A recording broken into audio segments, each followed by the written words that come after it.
Today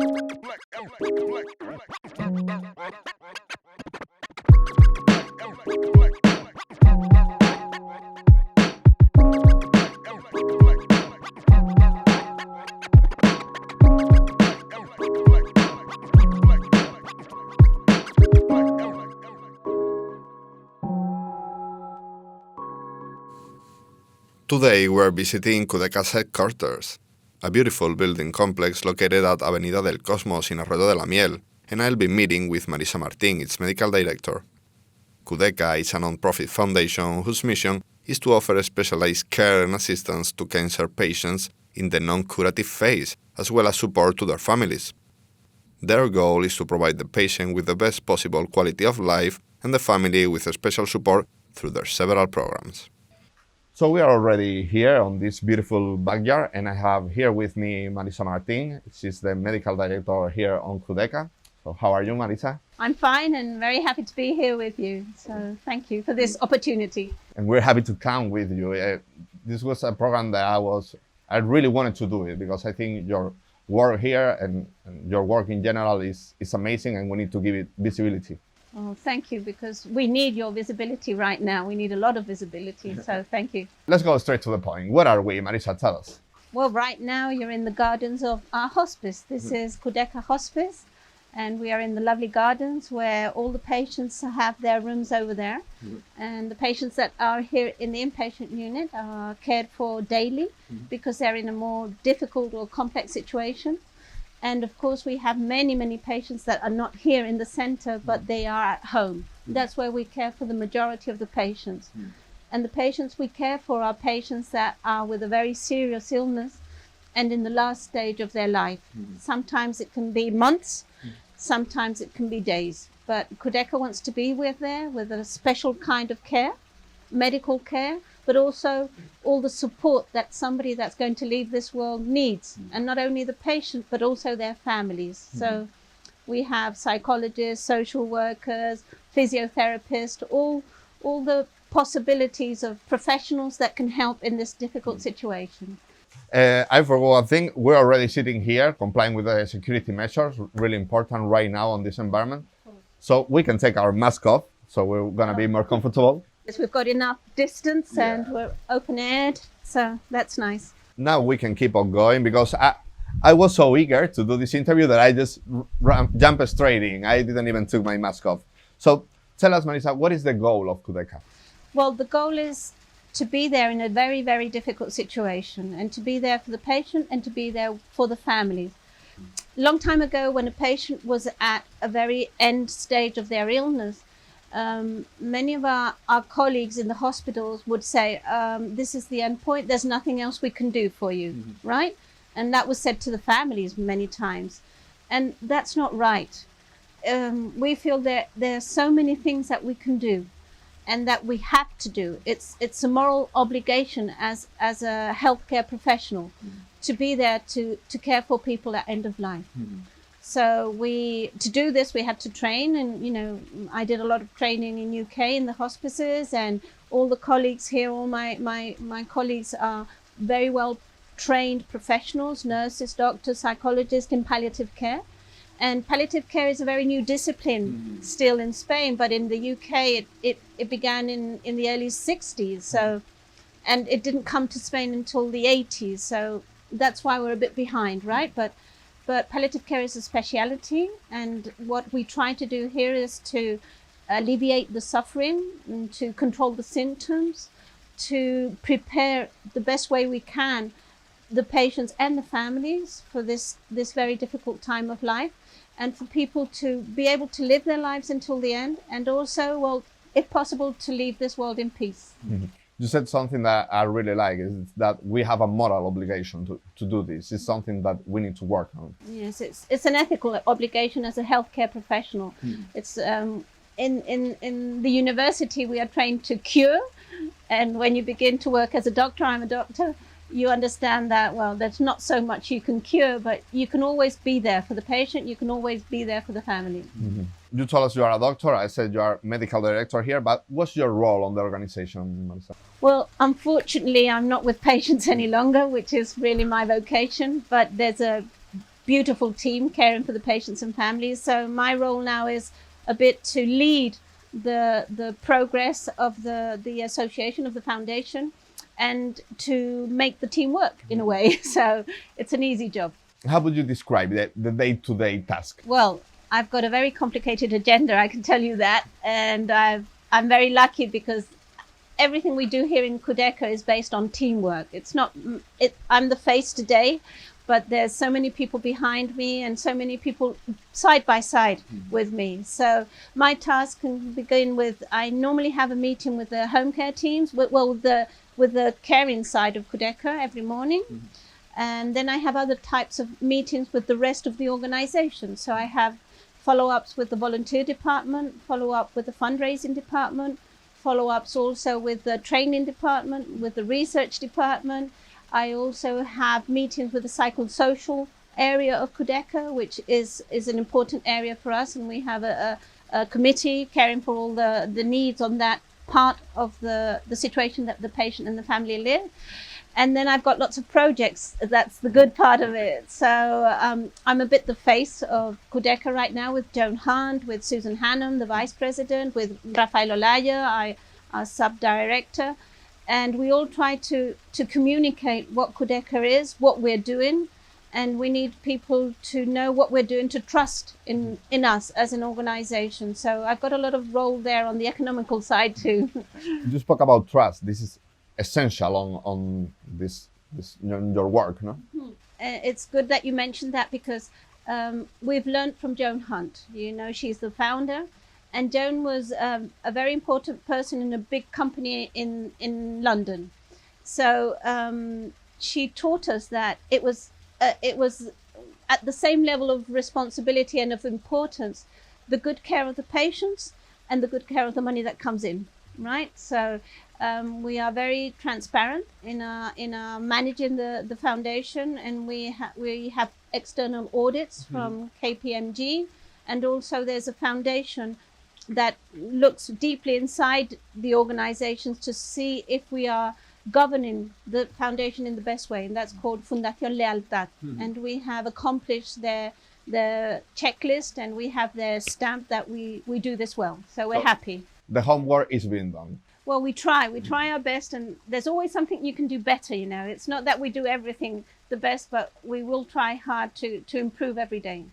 At this moment, Cudeca is probably one of the top and leading organizations or foundations related to palliative care in Spain. How has it grown, Cudeca, since its beginning till today? Well, funnily enough, it's grown incredibly. And we're very proud of that side of Cudeca, the growing, because when Joan, Susan and I and Josefina, 4 ladies, got together and thought, what's Cudeca going to be like in the future? Because remember, we started from scratch, just from the heart of Joan saying, I want to do something. So we knew we were going to have the inpatient unit, the daycare center, the home care teams, we know psychosocial teams, we knew all that. But and we knew we were going to begin to do training, because once you're good at something, it's good that you share that, right, with the rest of the healthcare professionals. So we knew we were going to do training, but the training has been growing and growing, and it's also thanks to that sense of community that Cudeca has. The University of Malaga is part of Cudeca with this master degree in palliative care. It's been running now for 10 years, and all the professors, all the academics, all the professionals that participate, they do it totally free of cost. It has no impact on their careers. And all the money from these master degrees comes totally to Cudeca, to care for patients. So you can imagine how important that is to have a master degree with the University of Malaga. We are also part of an important research department in Malaga. It's IBIMA. It's the Institute of Biomedical Research of Malaga, and we're part of that for the research. We also belong to an important international group of professors and professionals and researchers that are concentrated in trying to see how we can improve the last days of life. Not the whole period, but the last days. And there we are participating in a European research project now, a 4-year project. Belongs to the EU with EU funding. So I mean, we've grown a lot. It has been a long time too. It's nearly 30 years when I look back now, but 28, 29 next year. For what you're telling me, you're reaching to a lot of different areas. It is really important for an organization like you, collaboration, no? It's fundamental. We always say that Cudeca is here thanks to the support from the community. It was first the English-speaking community that really understood what Joan was shouting out to them, saying, we need your help, we want to build our hospice. And they were there, and they are still there, but they were the ones that put us on our feet long time ago. They were there from the beginning, and I would say nearly 15 years it was them motivating and putting the roof to this center and many, many things. And slowly the Spanish community began to understand what palliative care was, began to understand what Cudeca was, and they trusted us because they didn't know what a hospice was. So it was something strange, what's this all about? But once they saw the building, they understood the care that we were trying to give. They rolled on. I mean, they got on as volunteers. They came to Cudeca. So you spoke earlier about Joan Hand. Who is Joan Hand, Marisa? Tell us. She's an incredible lady, I tell you. She's a beautiful lady who had an early retirement here on the Costa del Sol, and she came with her husband Fred, and she had been living in Fuengirola, I think, before I met her for 5-6 years. And she knew more about all the villages and pueblos of Malaga than I did. I tell you that. She was really in love with Malaga in the province. And unfortunately, her husband had a very serious cancer of the brain, a tumor. And that's how I met her. I was a doctor working in a little palliative care unit in Malaga. We had just begun this project in 1990, and I looked after Fred Hunt in 1991, just a couple of months after. And that's how I met her. And she, when her husband died, she could have done many things. Imagine, she was alone here, she didn't know the language, she wasn't a rich lady, she was a pensioner. She had a little circle of friends, but it's not that she was, somebody important and had lots of people supporting her. But she always says that from coming to this big hospital where her husband was, to our little unit where, well, first we spoke English, and second it was a palliative care unit, and we focused on Fred, we focused on helping her. She always says there was such a dramatic change, and that she felt supported and she didn't feel so afraid, and Fred was well looked after. That made her take this determination that she had to do something to give this to anybody that needed it. For what you tell us, you have known Joan you knew Joan for a long time. And what did you say brought her to Spain? Well, she always says the sun and the lovely fish. She would really enjoy fish. And it's funny because Joan has a very good sense of humor. And she always says that she didn't like to be seen like a Brit on the costa, no? She really wanted to integrate. And actually, she has always been very conscious about knowing the language, knowing our customs, eating good fish. So she really wanted to integrate. She didn't want to be just a foreigner living in a little nice place, right? So she really enjoyed everything. And we can say she definitely did integrate. I mean, she gave birth to this amazing complex, no? That's right. She's a very there's not many people in the world like her with the vision. I don't know, they see something and they see it's going to happen and they go for it. And she gave us a lot of strength to all of us, because I remember when she told me, "Are you going to come with me?" I said, "Yeah, sure, Joan, but where are we going to get the money from?" I know, I know the medical part, and if not, I'll study, and I can go to UK, I can learn all about it. And that's the way we did the centre. We went to the UK, but where are we going to get the money from? And she was so, very, very relaxed about it. She says, "Look, Marisa, the volunteers, the community have to believe in what we're going to do. We've got to have it really, really well planned. We have to know what it's going to cost us. We've got to tell the population, the public, that that's what we're going for. and it'll happen. He says, why won't it happen? It happens in UK, it happens in England. Spanish people are very generous, they're very caring with their families, with when people are ill. You know, she really understood that this could happen here, and she was the only one that really thought it was going to happen. And it did happen. So tell us, why is your headquarters here on Benalmadena? Well, that's a good story. Well, actually, Joan has a very, very nice sentence that she always used to tell me, and she still does. And she always says, Marisa, what is meant to be will be. I was a young doctor and I was very anxious, and when things didn't come out the way I wanted them to come out, she said, Marisa, relax. You know, she was confident in something above us in a way too, not only in the community, but she had the support perhaps of Fred or her beliefs. So the first center we had, not with beds, but our headquarters were in Fuengirola, because she lived in Fuengirola. So we found a locale and we rented it. And we began to ask the town hall of Fuengirola if they had a place for us to build this center. And at that time, the mayor of Fuengirola, she was a doctor, Esperanza Oña, that's right. And she said, we don't have any lands in Fuengirola. So we stopped there, and Cudeca was constituted in 1992, and in 1995, only 3 years after, we were looking for that land.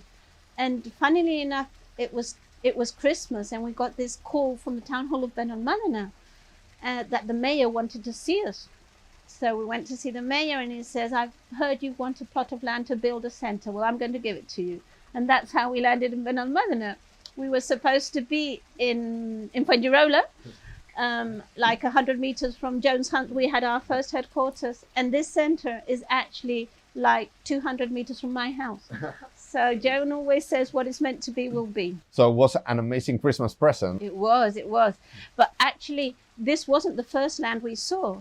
We saw 5 different lands from the municipality until we got to this land. But it's not because we didn't like the lands that we were shown. Mm-hmm. It was because the community around said they didn't want a center where death and dying was going to be. Oh, that's sad sad perspective, no? But people were very afraid of cancer. Yeah. We're talking about, as I say, 1995. Time, yeah. So it was other times, and it was very sad. And Joan would say, don't worry, Marisa, what is meant to be will be. And this is the best land with no comparison to the other 5 we saw. So that was the reason. This plot was waiting for you. It was. And you know, you've got the sea, we've got this piece of land for the garden. It's easily accessible through the roadway. Mm-hmm. It's very convenient for everybody. I guess the relation with City Council started pretty good with that gift. How has been all over these years, your relation? Well, always really good. We've always felt, what we do hasn't got any color. It doesn't have a religion color. It doesn't have a political color.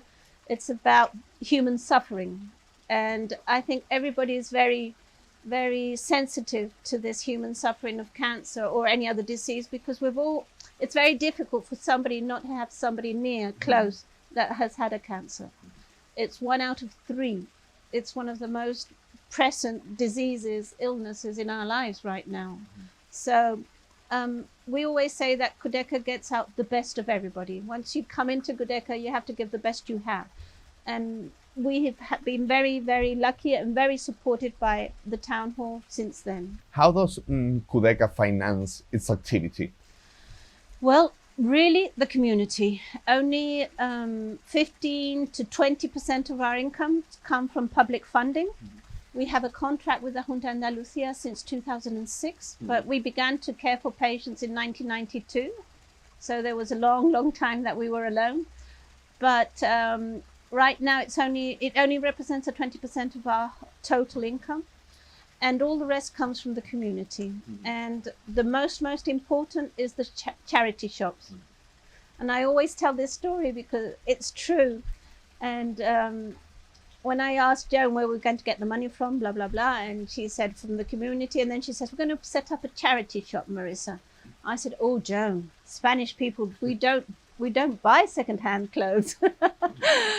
Oh, well, we have 23 charity shops, 23 right now in Malaga, in the whole province, and more than 900 volunteers to support them. So that's a major trust in us, and it's what really gets Cudeca going. It's incredible to see how ladies, young people, gentlemen work for Cudeca in these shops for us. It's amazing, and it's our main source of income. But then, of course, we have events, and it's very nice to see how events have really made a difference to many people to understand what Cudeca is and to understand how they can help us. When we care for a family here, many of them go home and they come back and say, I want to do something for you. And that's what Joan envisioned. She says people have to trust us and be part of it. It's not that we care for somebody and they leave us. They have to be part of Cudeca afterwards because we have to care for more people. So last year, I think there was nearly 200 events, more than one a week, done for Cudeca. And a lot of work behind that. And it could be, you know, selling a piece of cake or doing a charity golf tournament or anything that's done in the name of Cudeca for Cudeca. So you were talking about your charity shops. I always say your charity shops are one of the most visible parts of your organizations. Usually people don't come here that much unless you have a patient, but everyone goes to a Cudeca charity shop. How does your store works? Okay, it's funny because sometimes I get the call. People ask me, in which Cudeca do you work? And I said, oh, no, there's only one Cudeca. There's only one Cudeca, but the others are charity shops.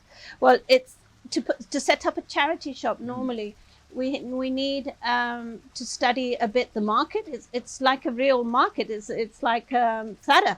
We need to see that the place that we're going to put the shop is in a commercial area and see that it's easily accessible and that volunteers are easy. It's easy for the volunteers to go there too because it's not employees. So we need a bus line to be, near. Close or near.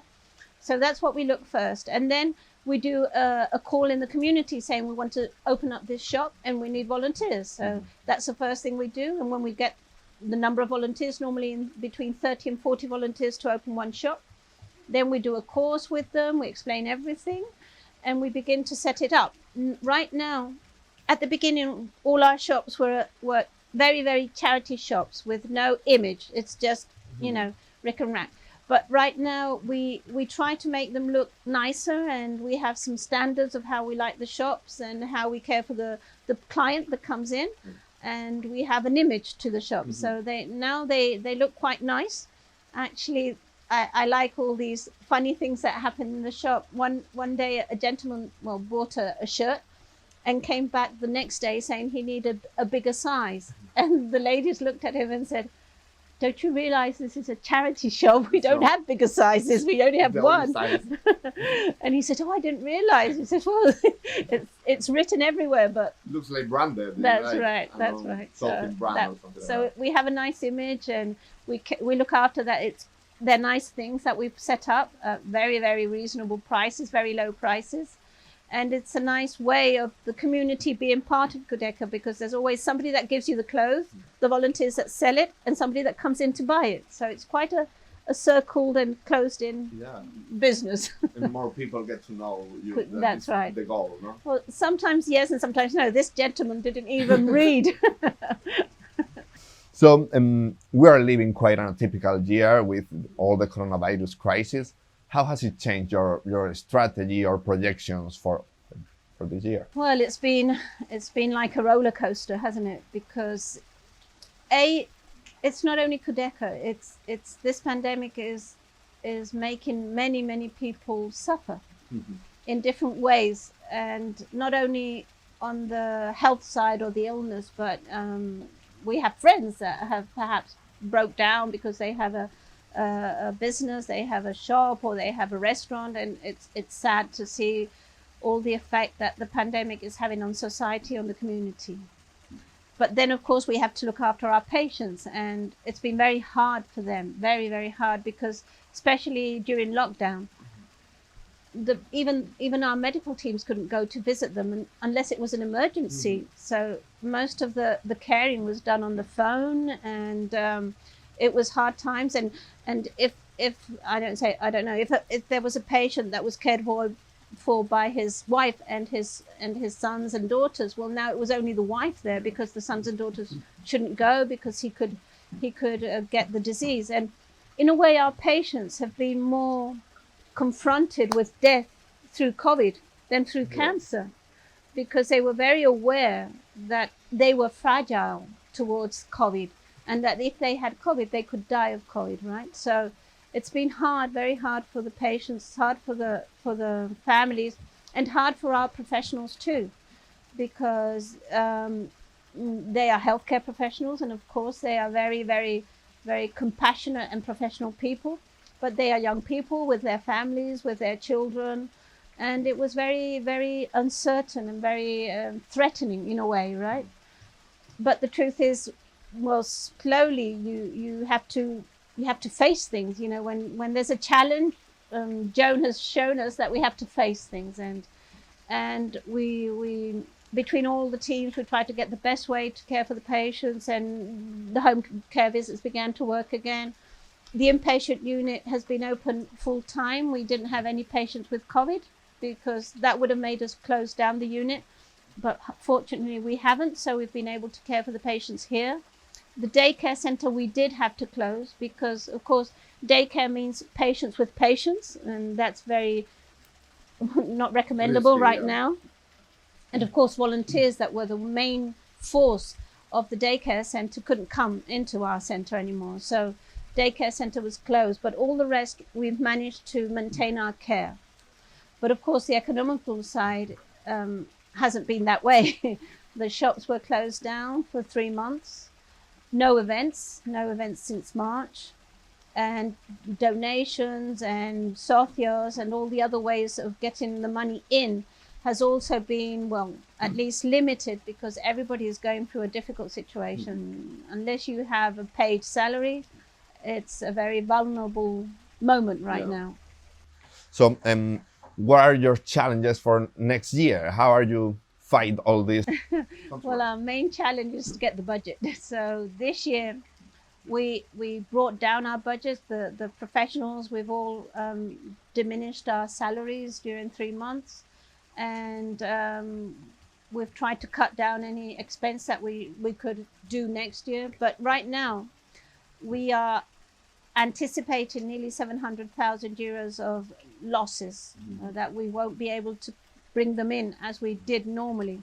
So our main challenge is not for the patients to be cared for, because the professionals are there and they're going to be doing their best. It's to get the money in so that we don't have to close down any service. Tell us a little bit about the team that you have here on the headquarters, and how many workers do you have, or volunteers, what profiles? Well, Cudeca right now, we're nearly more than 90 people contracted by the foundation. And then before COVID, we had, I remember, 1,053 volunteers. But now I think we're down to 900 or something like that, because when the COVID, it was nearly 400 volunteers that couldn't come back, but we've done many campaigns, and now we've got a younger profile of volunteers, so that brings new energy in, and that's very motivating.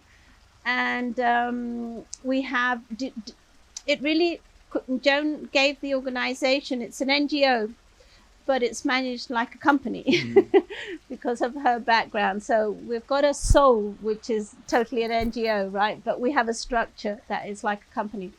So we have on this floor everything that is caring for the patient. So we've got the daycare center, we've got the home care teams, we've got the inpatient unit, and only in this area there's nearly 50 people working: doctors, nurses, so psychologists, social workers, physiotherapists, the admin support that needs, the cleaners, reception, the maintenance man, and the volunteer department to care for all those volunteers. We have more than 100 volunteers that care with the team for the patients at home or in the inpatient unit. Quite a team. So thank you very much for putting this time in with us, Marisa. Well, it's a pleasure. Now now that we know a bit more Cudeca, I'm gonna take a walk around, talk with one of your workers to get to know their point of view, and then I'll be back with you to speak a little bit about you, about Marisa Martin. Who is Okay. Marisa Martin? Okay, See you, well, Navi. Thank you very much. thank you, thank you.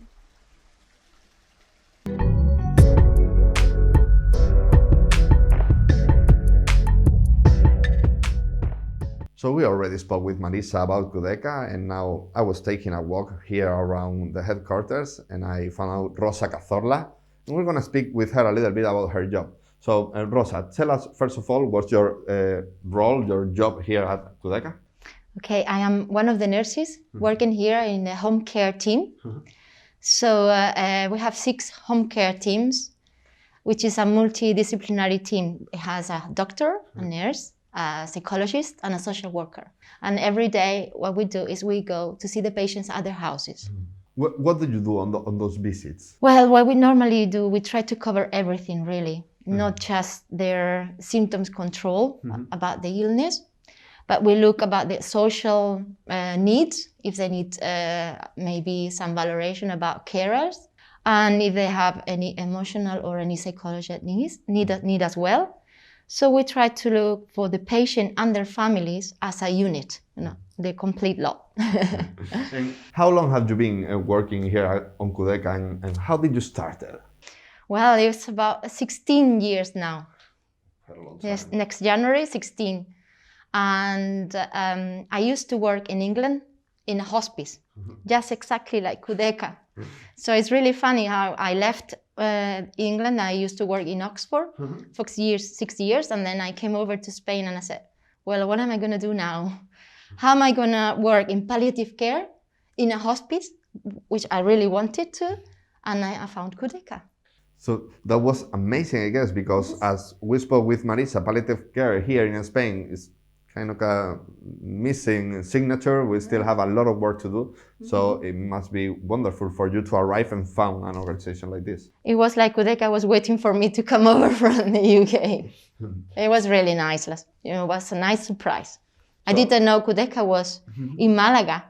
So when I came over, because I live in Malaga, I was like surprised, like I have the same yes, the same specialty, if you call it like that. Palliative care in Malaga is like, well. How did you knew about Cudeca?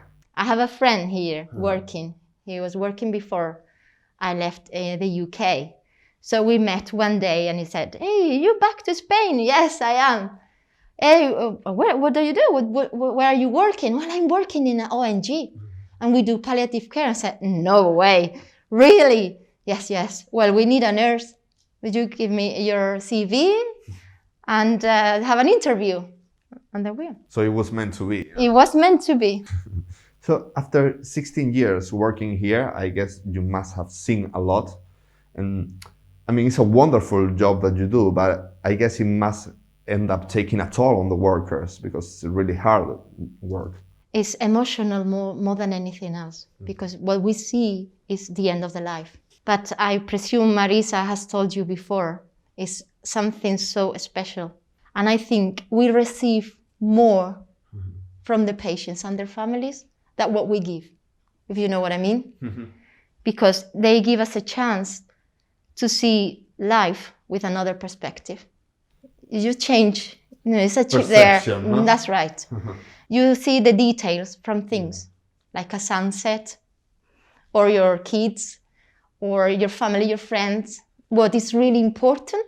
And that is a lesson we receive from our patients every day. And I think it's not only me, I think it's all our, our colleagues here in Cudeca. We have the same perception as well.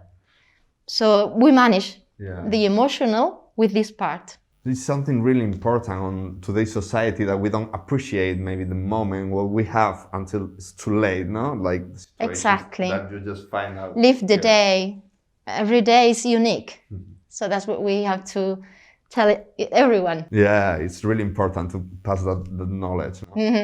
You say it's beautiful work. Did you have any memory, a moment that really touched you, that stays with you?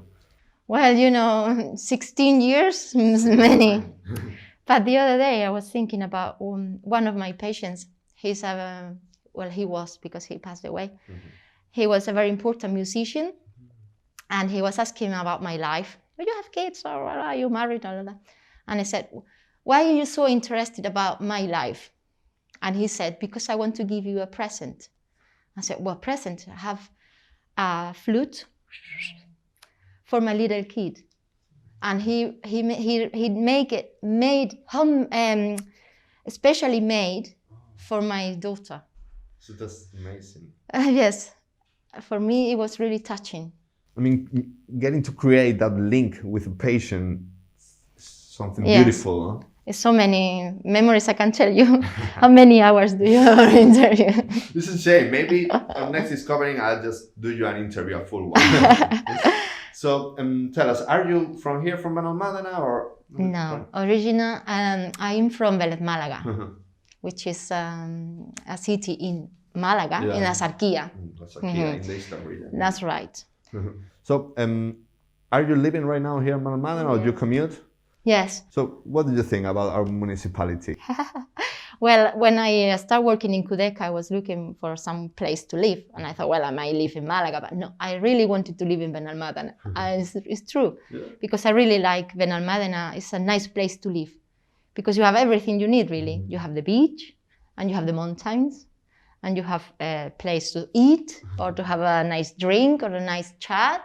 And you have Selva Marina, or wherever, many things like that to do. But it's a very... familiar. Yeah, there's a lot of attractives for everyone. Attractives for tourists. Yeah. And you can have everything. You can have a nice walk by the beach, or have a nice dinner in a fashion restaurant, or you can have everything. Just a nice walk. You know, you can find wherever you need. And what would you say is your favorite place on Benalmadena? That place that you love to go and just relax, disconnect from the world? Yeah, I live very close to La Viborilla, and it's a nice walk down. And if you go off to Benalmadena, not off to Fuengirola, it's a place, sit there, it's very quiet. Not many knows that. And you can sit and just relax, and nobody will just disturb you. Just see the sea. Yeah, all these small calas that we have all along the coastline. But not many knows that, not many. You have to find the way to do. And which visits would you recommend to a tourist? To a tourist coming here, what would you say these are the places that you can miss? Well, I am not into the night because I have children and all that. It's very difficult to do that. But we have Selva Marina. You can go to Puerto Marina. You can go down, just walking down the prom. Yeah. One place to other, or you can just go down the center. I have La Mezquita. I don't know, many places. But I really more like go down the beach. Yeah, let's just say the boardwalk and the harbor is one of the main attractions. But the quiet area. Yeah.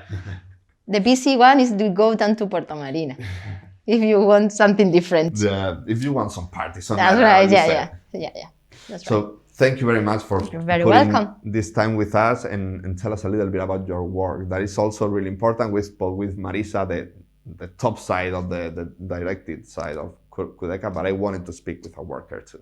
So thank you very much. I appreciate that opportunity. Not many knows really what our job is, what we do with patients and families. It's very important.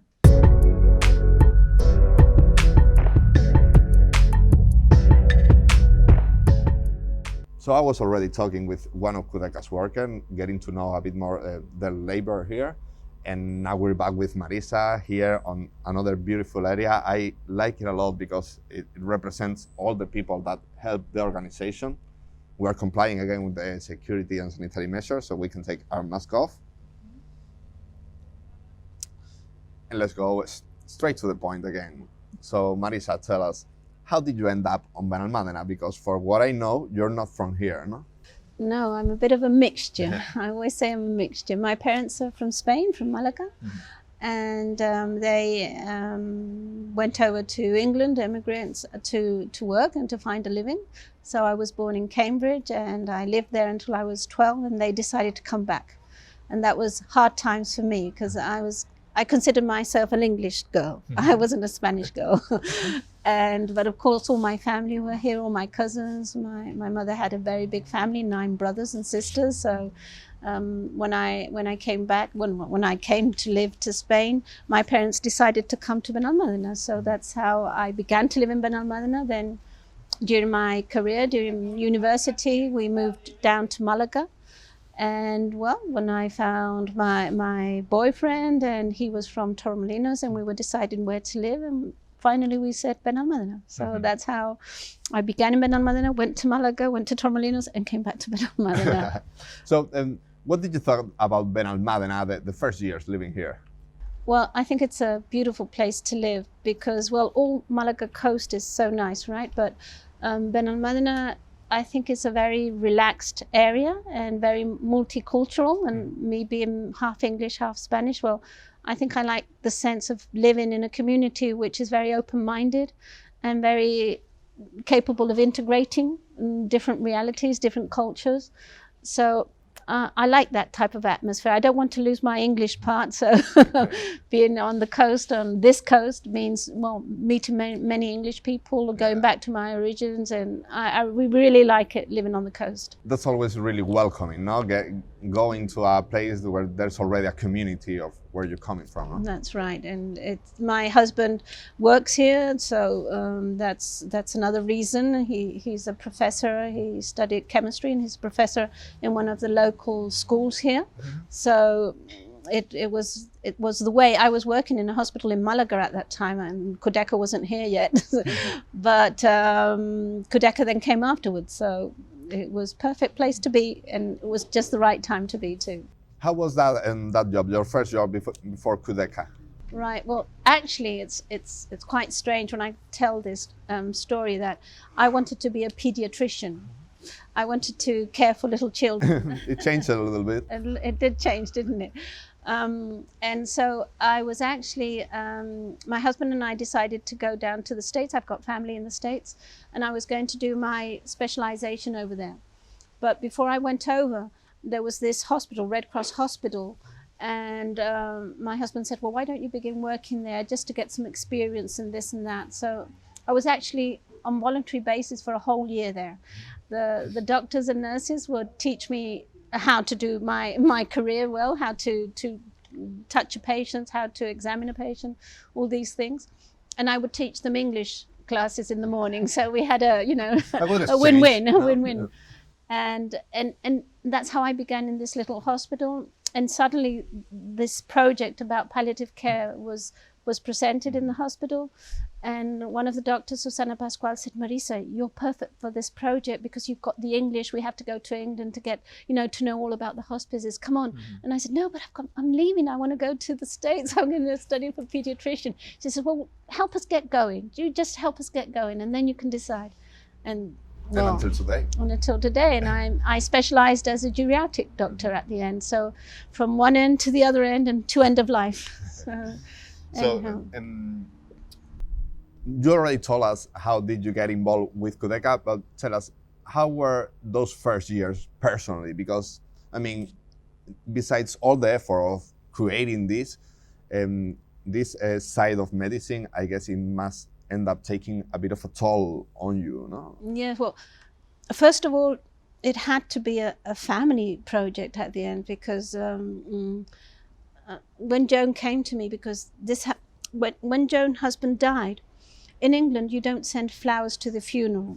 You send a donation. And with that donation, the widow or widower has to do something in the memory of that person in the community to help others. So it's a very, I think, very interesting way of being part of the community, right? So Joan did that, and she came to our little hospice with this money, and she says, I want this to make it nicer, Marisa. So we brought some curtains and some covers and really nice paintings on the walls. And we were all so excited when Joan came back. This took us quite 2 or 3 months after Fred had died. And when she came back and she saw it, and I looked at her face, and I said, oh, Joan. I said, what's the matter? You're not happy? She says, well, this is not exactly what I envisioned, Marisa. I said, well, Joan, you're thinking about a hospice. because I had trained in a hospice, right? And I said, but that will never be in Spain, Joan. I dared to say this, right? So she went home, and the following day she came and said, Marisa, I'm going to do this. Are you going to be with me? So I said, yes, Joan, let me think about it too. So I went back home. That's what I wanted to tell you. Because I was working in a hospital already. I had my duty 24 hours days. And at that stage, I think I was pregnant of my first child. So, yes, because Michael, my oldest child, has the same age as Cudeca. So he was born in 92 and Cudeca was born in 92 at the end. So I've got two babies there. I had two at the same time, in a way. You have twins. Yeah. And so I told my husband, I said, look, Joan, this lady, she's offering me to do this. And, you know, and he says, do you believe in that? And I said, well, I don't know why, but yes, I do. I don't know where we're going to get the money from. I don't know. He says, well, go for it. He says, but if you're going to do it properly.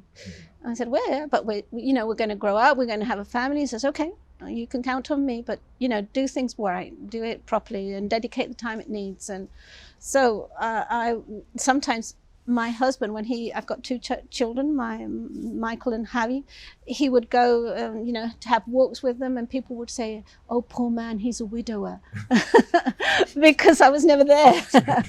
So in a way, it was that's why I mean it's a family project, right? It's my kids, my husband, they're all part of this and made it possible for me to be in Cudeca. It's really important to have the support of your family more in a project like this, no? Yes, it's vital. You can't do it because it's many hours, it's many ups and downs, it's a lifetime to do this, right? It's our project. It's like another baby for us. So tell us, what is the first memory or a special one that you have here on our municipality?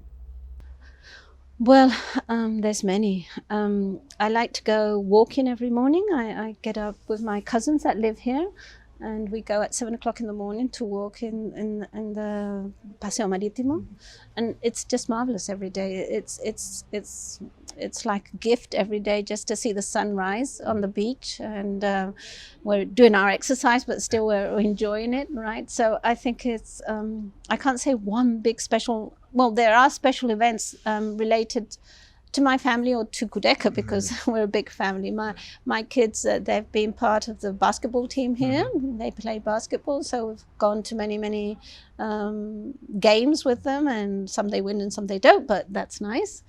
And also I like Benalmadena. I like the pueblo. I like it very much. I like Calle La Real. I like La Niña de Benalmadena, all that area. When I have friends over, I like to take them up to the pueblo and have a walk around, because it's that sense of being part of somebody again, of a community, right? Last year, I had colleagues from all Spain here, and because we do this, that we're a group of friends, and each year, this year we haven't, but last year we did, we get together in someone's place and we organize things to do. So we went to El Caminito del Rey, but the best was going down on the paseo, going to a chiringuito, having some nice fish. And I actually said, you're not going to live on the coast, you're going to live in the pueblo. I want you to feel that. And they really enjoyed it, just, you know, getting up in the morning, walking around, going to have breakfast. I think it's a very nice atmosphere and a very nice place. And Pueblo is very nice. It has that village essence, no? The white houses. That's right. And just to walk around and people saying, buenos dias, you know, you feel part of it. Yeah. It's not like going in a big city or in a big hotel and things like that, right? It's just saying good morning is nice. So what would you say is your favorite spot on Benalmadena? That place that you go to relax, to just forget about everything? Well, I like La Niña. She inspires me. I don't know why, but it's so simple and so beautiful. I love to have a coffee there any time I can, and any time I'm in the pueblo. Yeah, in one of those little bars that have the terraces there. And any other places that you would recommend to a tourist? If someone asks you, what should I visit on Benalmadena, what would you say? Okay, well, you have to go up to the mountain, of course. Not on a windy day, for God's sake. Important, don't choose a windy day. You have the Castillo de Colomares también. It's a very nice place, and I know the man that did it, de las Águilas, no? Very beautiful. And a chiringuito on the beach. You have to do that. You have to do that. Any of our chiringuitos would be amazing. Anyone, any restaurant. We have beautiful restaurants here on the coast, and very new ones opening. I love. I don't know if you can say any of them or You can say so, don't worry. you can cut Of it. course you can say. I love Las Yucas. Yeah. It's a beautiful place. view. Yeah. It's the view. It's a wonderful place, and it's got that atmosphere of home and friendly and nice to just sit down there and chat about life there. So Marisa, this is the end of the interview. Thank you very much for it's been letting us know Cudeca and letting us get to know you a bit more. Well, you're very clever with the questions, Antonio, so you've made it very easy for me. And I always say, talking about Cudeca is talking about a son, and a mother can never stop talking about a son. So that's what happens when you ask me about Cudeca or my family. It's just nearly the same. Every year, Cudeca serves more than 600 patients and their families. An incredible and wonderful work that they carry out completely free of cost for their patients. The professionalism and extensive experience of the healthcare team, together with the added value of volunteering, basic pillar of its activity, makes of Cudeca the perfect place to care for our loved ones during the last phase of their life. Doing honor to one of their mottos, we can add days to their lives, but we can add life to their days.